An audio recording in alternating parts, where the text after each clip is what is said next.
March 17th, 2003. A Sunday morning in Birmingham, Alabama. The parking lot of Briarwood Presbyterian Church is filling up with families. Mothers smoothing their daughters' Sunday dresses, fathers in pressed slacks and polo shirts, teenagers reluctantly pocketing their Nokia flip phones. Inside the sanctuary, 2,300 people are settling into cushioned pews beneath soaring ceilings and stained glass windows that filter the Alabama sun into pools of amber and blue. The worship band is warming up. Coffee is being poured in the fellowship hall. Everything looks exactly as it should. But in a modest office building 17 miles away, a man named Frank Page is staring at documents that will shake American evangelicalism to its core. The papers spread across his desk tell a story that contradicts everything the bright Sunday morning represents. They speak of money, millions of dollars, flowing through church accounts like water through a broken dam. They speak of influence purchased and sold. They speak of a kingdom built not on faith, but on something far more earthly. This is not the story you think it is. This is not about a single scandal or one fallen pastor. This is about how the most powerful religious movement in American history slowly, methodically began to consume itself from the inside out. And it starts, as so many American stories do, in the Deep South, where religion and power have always danced together in ways both beautiful and terrible. The year is 2000. The evangelical movement in America is at its absolute zenith. 77 million Americans identify as evangelical Christians. They represent 26% of the entire U.S. population and control a political apparatus so powerful that presidential candidates must seek their blessing. The Southern Baptist Convention alone claims 15.9 million members across 42,000 churches. Megachurches are sprouting across the South like kudzu. Their sprawling campuses complete with coffee shops, bookstores, and gymnasiums that rival college facilities. In Atlanta, Pastor Andy Stanley's North Point Community Church draws 15,000 people every weekend. In Houston, Joel Osteen is transforming Lakewood Church into what will become America's largest congregation. 43,000 members meeting in a former basketball arena. The money flowing through these institutions is staggering. By 2001, American evangelicals are contributing approximately $93 billion annually to their churches and religious organizations. The average megachurch has an annual budget of $6 million. Some have budgets exceeding $30 million. This is not your grandmother's church with a collection plate and a bake sale. This is corporate America in a clerical collar. But something is wrong. The cracks are there if you know where to look. In Tennessee, a Church of God pastor named Randy White is noticing irregularities in how his denomination handles construction contracts for new churches. In Georgia, a staff member at a prominent Baptist church discovers that the senior pastor's housing allowance, a tax-free benefit, amounts to $400,000 a year. In Mississippi, parishioners begin to ask why their church of 800 members needs a $1 million Gulfstream jet. The questions are being asked in whispers, because in the world of Southern evangelicalism, questioning leadership is not just discouraged, it's often portrayed as questioning God himself. Welcome to Professor Archive, where we dig into the stories that shaped our world. If you're finding value in this deep dive into American religious history, consider supporting the channel with a super thanks. It helps us continue bringing you these detailed historical explorations. Now I'm curious, where in the world are you watching this from, and what time is it there? Drop a comment and let me know your profession too. I love seeing the diverse backgrounds of people interested in history. To understand how evangelical Christianity in the Deep South reached this breaking point, we need to go back. Not to 2000, but to 1979. The year Jerry Falwell founded the Moral Majority and Fundamentalist Christianity became a political force that would reshape American democracy. The year that marked the beginning of what historians now call the Great Evangelical Expansion. The Deep South had always been evangelical territory. The Bible Belt stretched from Virginia through the Carolinas, Georgia, Alabama, Mississippi, Louisiana, Tennessee, and parts of Texas and Arkansas. But after the cultural upheavals of the 1960s and 70s, Vietnam, Watergate, rising divorce rates, Roe v. Wade, millions of Americans were searching for something solid, something certain. Evangelical churches offered exactly that: absolute truth, clear moral guidelines, and a promise that if you followed God's law, your life would have meaning and purpose. And people came. Between 1980 and 2000, while mainline Protestant denominations lost millions of members, evangelical churches exploded. The Southern Baptist Convention grew by 2 million members. Independent evangelical churches multiplied like cells dividing. By 1990, there were approximately 350 megachurches in America. By 2000, there were more than 600. The overwhelming majority were in the South. But growth on this scale requires infrastructure. It requires buildings, parking lots, sound systems, television ministries, publishing operations. It requires money, vast amounts of money. And that's where things began to change. In 1954, Congress passed a law that eventually became Section 501(c)(3) of the Internal Revenue Code, granting churches tax-exempt status. This was nothing new. Churches had been exempt from taxation since the nation's founding. But the post-war expansion of this status, combined with the explosion of evangelical giving, created an unprecedented situation. Religious organizations were now controlling billions of dollars with virtually no governmental oversight. No required financial reporting to the IRS. No mandatory audits. No transparency requirements. This created what economists call a moral hazard, a situation where the lack of accountability makes misconduct more likely. And in the tight-knit world of Southern evangelical leadership, where pastors were often treated as God's anointed and questioning them was seen as spiritual rebellion, the hazard was particularly acute. The first major warning sign came in 1987. Jim Bakker, the telegenic host of the PTL Club and founder of Heritage USA, a Christian theme park in South Carolina that attracted 6 million visitors annually, was exposed for having paid a church secretary $265,000 in hush money after a sexual encounter. As investigators dug deeper, they discovered that Bakker had been diverting millions from his ministry for personal use. Luxury cars, a fleet of homes, air-conditioned doghouses. He'd sold lifetime partnerships in Heritage USA for $1,000 each, promising accommodations to 66,000 people when the park only had enough rooms for 25,000. Bakker went to prison, but the evangelical establishment largely treated this as an isolated incident. One bad apple, a lesson learned. Move on. They were wrong. By the late 1990s, patterns were emerging. A 1998 study by the Evangelical Council for Financial Accountability found that only about half of America's churches had any financial accountability structures in place. Only 30% conducted regular financial audits. In many churches, a single person, usually the senior pastor, had unilateral control over budgets running into the millions. And then there was the culture of silence. In 2001, Dr. Monroe Free, a Baptist pastor in Texas, published a small circulation article titled "The Emperor's New Clothes: Accountability in the Modern Church." He wrote, "We have created a system where pastors answer to no one. Boards are stacked with loyalists. Disagreement is equated with disloyalty, and the flock is trained to never question the shepherd, even when the shepherd is leading them off a cliff." Free received death threats. 3 churches canceled his speaking engagements. A prominent Southern Baptist leader called him a tool of Satan.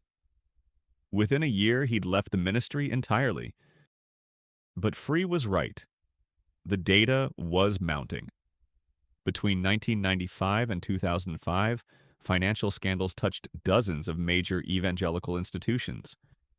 In 1999, the Foundation for New Era Philanthropy, which had raised more than $300 million from Christian organizations, collapsed as a massive Ponzi scheme. In 2002, the Baptist Foundation of Arizona filed for bankruptcy after losing $500 million in fraudulent land deals, devastating thousands of elderly Christians who'd invested their retirement savings. And these were just the cases that became public. Court documents from the Baptist Foundation scandal revealed something chilling. Whistleblowers had tried to sound the alarm for years but were ignored or silenced by denominational leaders who feared public scandal more than private corruption. Meanwhile, the political power of evangelicals was growing.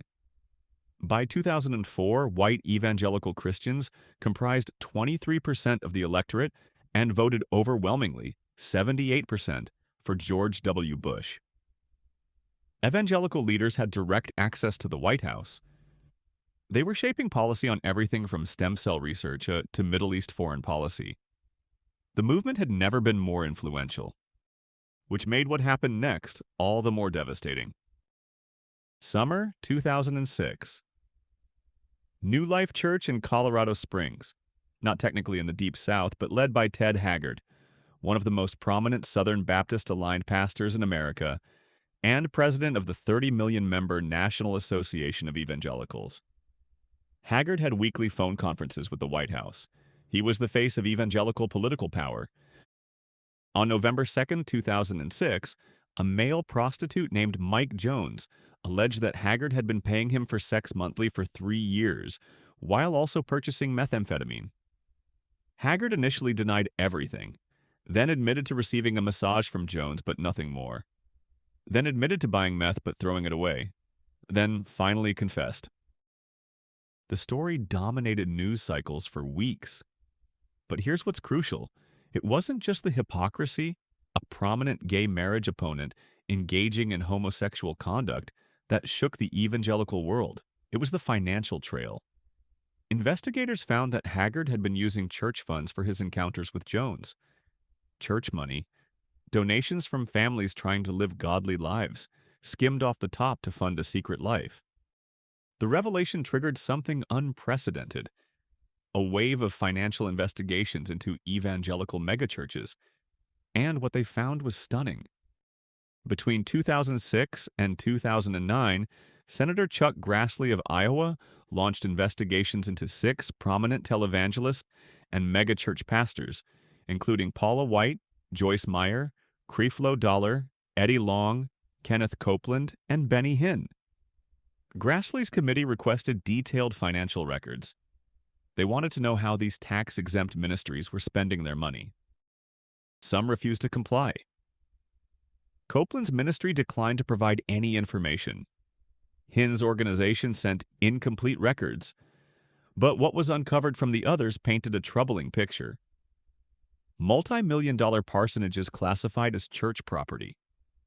Private jets justified as necessary for ministry travel but used for family vacations.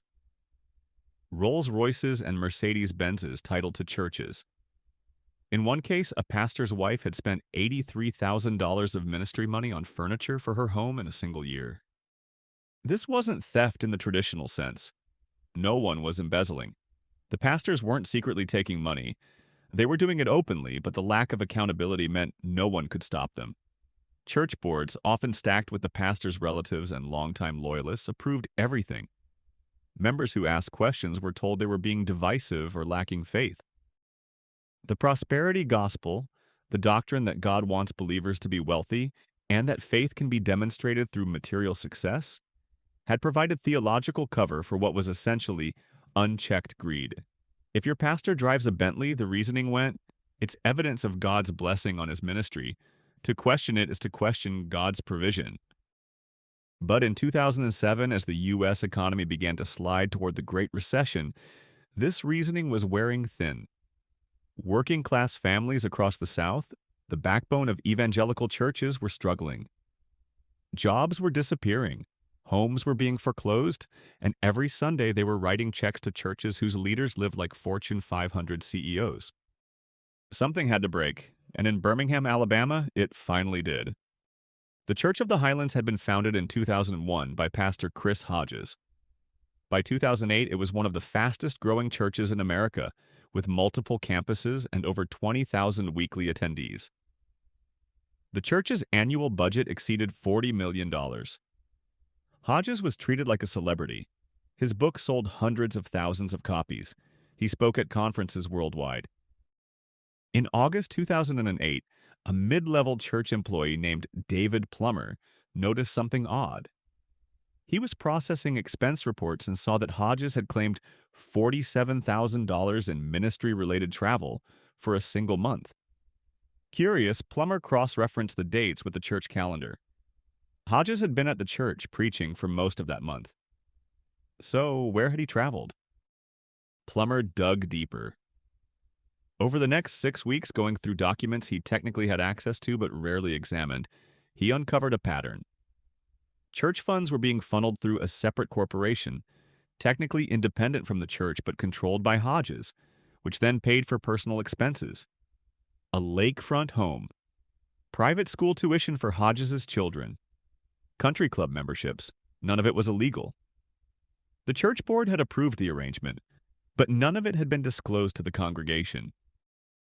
Plummer took his findings to the board of elders. He was told to drop it. He took them to the church's financial oversight committee. He was told the matter was above his pay grade. He took them to a local pastor at another church, seeking advice. That pastor told the denomination. The denomination told the press. And in November 2008, the Birmingham News ran a front-page story. Megachurch pastor's lavish lifestyle funded by flock. The reaction was seismic. Within days, attendance at Church of the Highlands dropped by 15%. Within weeks, 3 other Alabama megachurches faced similar accusations from their own whistleblowers. Within months, the wave had spread across the Deep South. In Georgia, Mississippi, Tennessee, and Louisiana, church members were demanding financial transparency. Pastors who'd operated in secrecy for years were suddenly facing hostile congregations, demanding to see the books. The evangelical establishment went into crisis mode. Denominational leaders held emergency meetings. Some called for reform.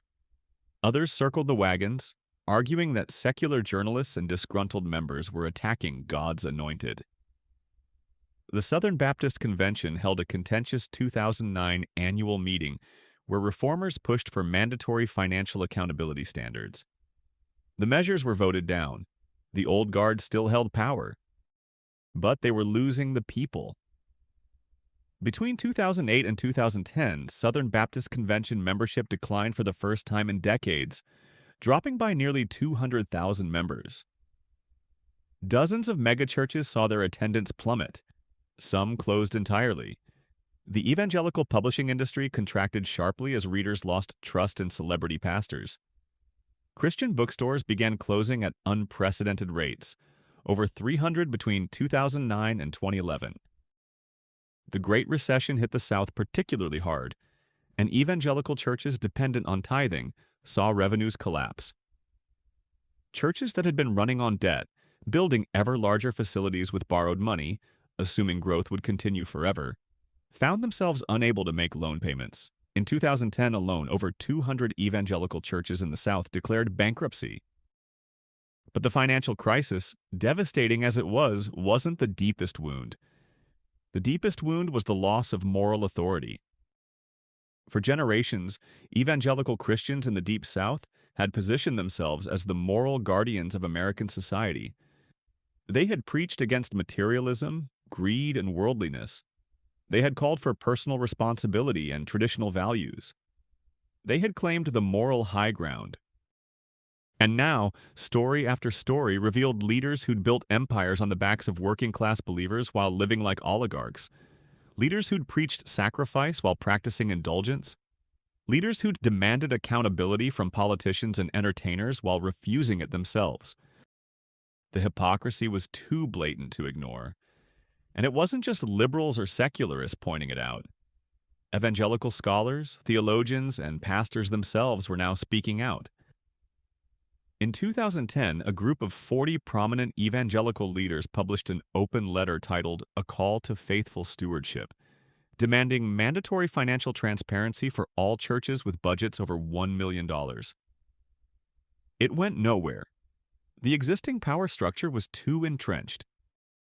Then came 2011, and everything got worse. In March 2011, 2 journalists at the Atlanta Journal-Constitution published the results of a year-long investigation into Eddie Long, pastor of New Birth Missionary Baptist Church in Lithonia, Georgia. New Birth was one of the South's largest megachurches, with 25,000 members. Long was a national figure, a close ally of civil rights leaders and politicians. He'd spoken out vehemently against homosexuality and had led a march against same-sex marriage. The investigation revealed that Long was being sued by 4 young men who alleged he'd coerced them into sexual relationships when they were teenagers in his church's youth ministry. As the cases proceeded, a picture emerged of a pattern of predatory behavior spanning years. Long used his position of spiritual authority, the lawsuits alleged, to manipulate vulnerable young men. Long settled the cases privately for undisclosed sums. He never admitted guilt. But the church's membership collapsed. Within 2 years, attendance had dropped from 25,000 to under 10,000. Long died in 2017, and the full truth of what happened may never be known. But the damage to the evangelical movement was incalculable. Because this wasn't just about financial misconduct anymore, this was about the abuse of power in its most fundamental form. This was about shepherds preying on the flock. And the Eddie Long case was not isolated.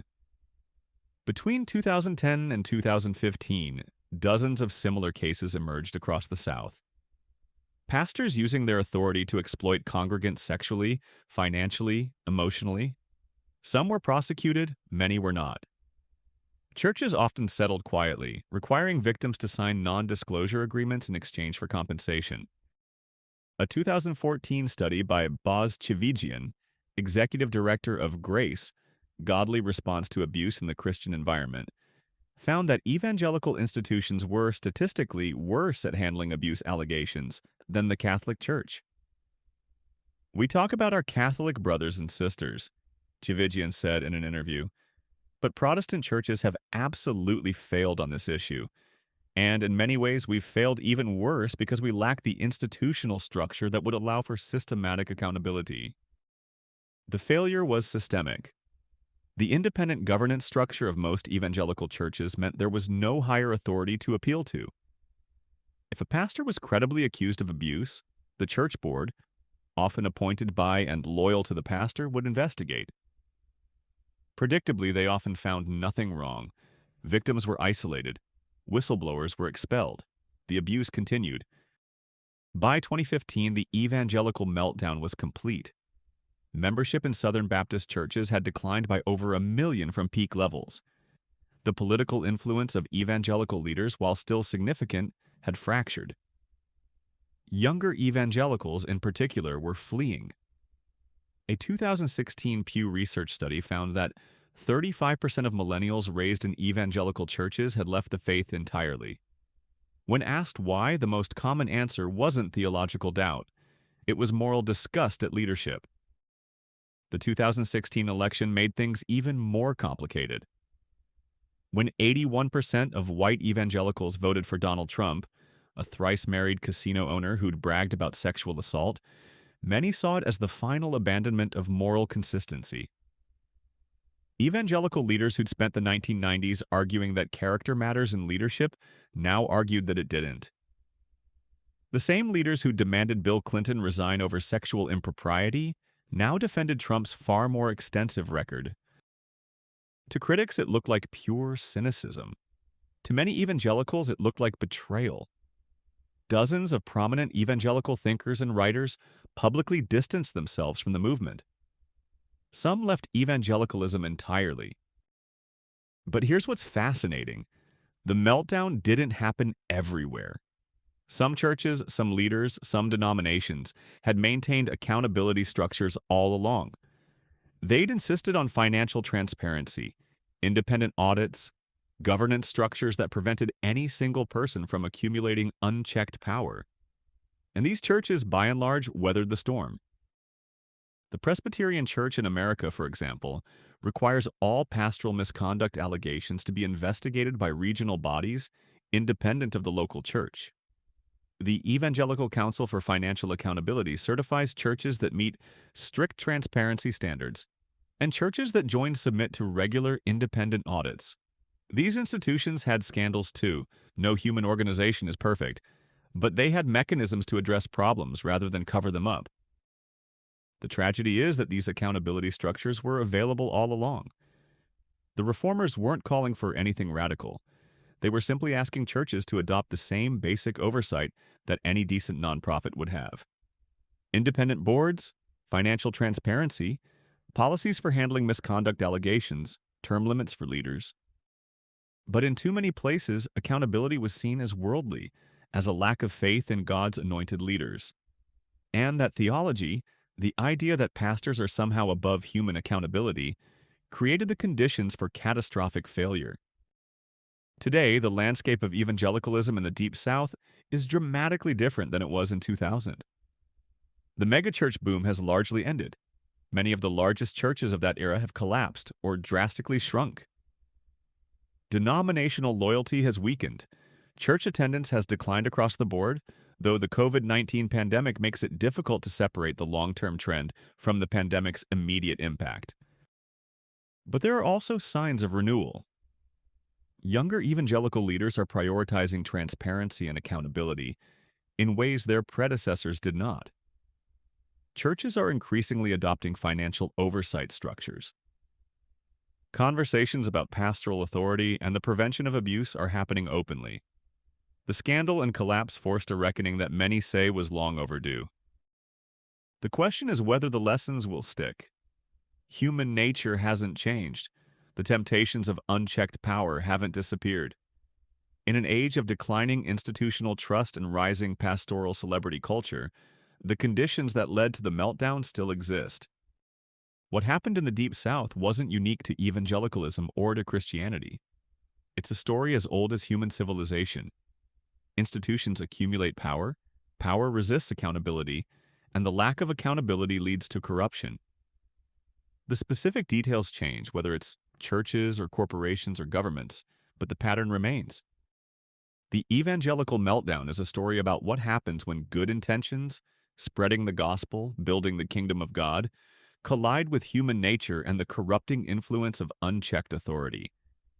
It's a story about how movements lose their way, and it's a cautionary tale about the eternal need for transparency, accountability, and the courage to speak truth to power, even when that power wraps itself in religious language. Those parking lots are still full on Sunday mornings, though not as full as they once were. The worship bands still play. The coffee still flows in the fellowship halls. But something has changed. A generation has learned painfully that sincerity is not the same as integrity. That spiritual language can obscure earthly corruption. That no one, no matter how gifted or charismatic or seemingly blessed, should be beyond accountability. The Deep South's evangelical churches are still there. Many are still thriving, but they exist now in the shadow of what happened. A massive institutional failure that betrayed millions of believers who'd trusted their leaders to be worthy of that trust. The recovery, if it comes, will take generations. Because the currency of religious leadership isn't money or political power, it's trust. And once trust is broken on this scale, it's the hardest thing in the world to rebuild.